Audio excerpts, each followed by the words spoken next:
kaibigan.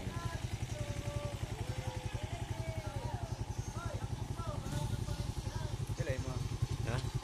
30 gulo.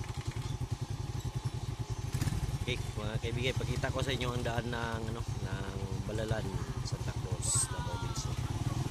Ito ra. Ito po, pauwi na po kami. Mga kaibigan, nag-explore kami dito. Yan.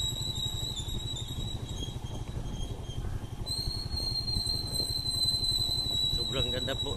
Mahirap lang ang daan. Sobrang tarik po mga kaibigan.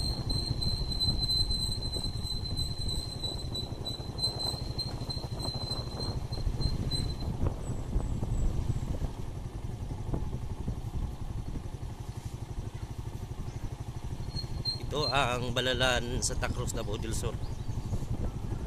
Diyan natin makikita itong daan na sobrang tarik po.